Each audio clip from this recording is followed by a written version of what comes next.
change to another, because earlier this year the muscular men of the B team on the Clonmany Tug of War Club in County Donegal headed off to Faenza in Italy for the World Championships. They won and brought the cup home proudly to County Donegal. Are they resting on their laurels? Not a bit of it. When our Helen Mark met them, they were already in training for the next challenge. It takes a sure grip, very strong muscles, great teamwork and a heap of dedication.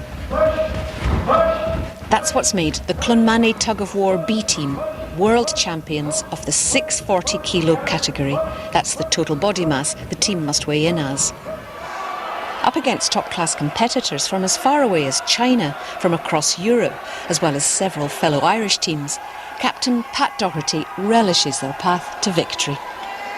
There were 24 teams in the competition. It was in 4 sections. There were 6 teams in each section. So that meant that you had to meet 5 teams to get out of your section.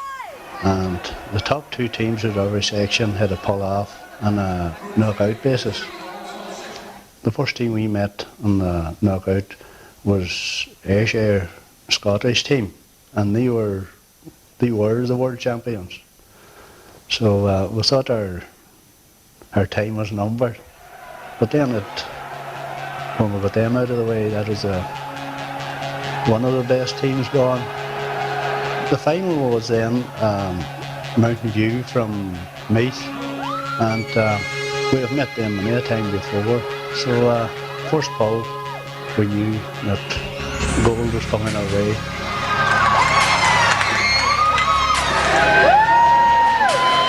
Due reward for a team of local Clonmany men who committed themselves to a gruelling training programme, part of which took place at Saddler's Gym in Carndonna.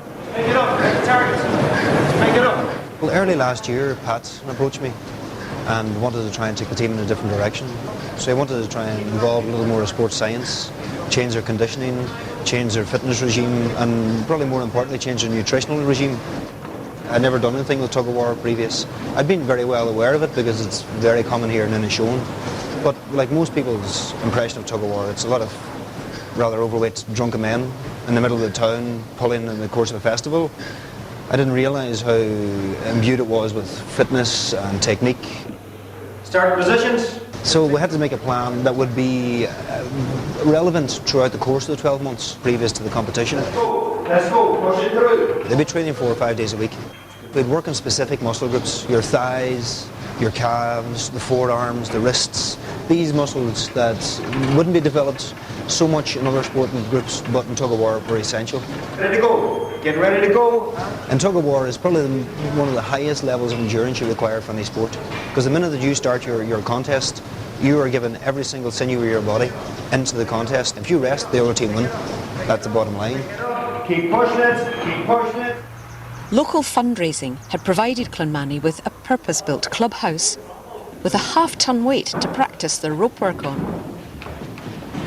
Every man has to pull about 25% over his body weight, and he has to do that for the most of 5 minutes.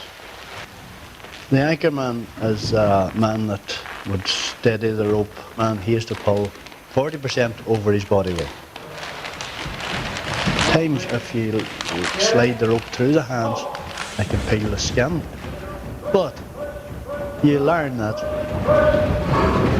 the referee starts the rope in the centre, and it's 13 foot from the centre to the pull is over. If you lose 12 foot, you've got to take back to win the pull.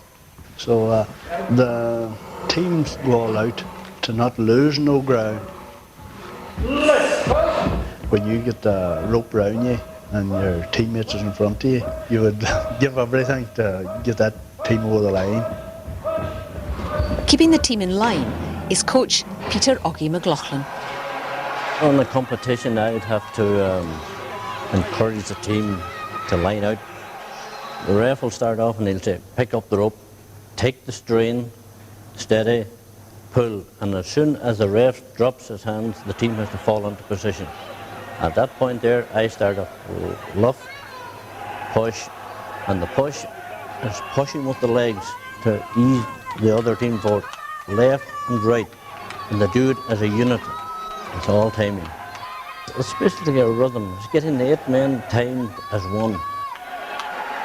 The team all watch the coach, and if one man is seconds behind the rest, it's not effective. And if another team is as good as you, he'll give you the signal to stay. And if you're fit enough, you stay till the other team shows weakness, and then he'll do the same again. The club started up in 1946, pulling at fair days, festivals and in the local parish leagues. They've competed at top-class level many times. The team's made up of ordinary local working lads. Some of them work with plastering, building, farming. A lot of people think it's a severe sport on the heart or the back, but all of the lads that pull in the team never complains about the back. Tug of war's a good sport for young ones or old ones like myself. It's a sport that when you get the taste of it, it's hard to get out of your system. Putting their backs into it.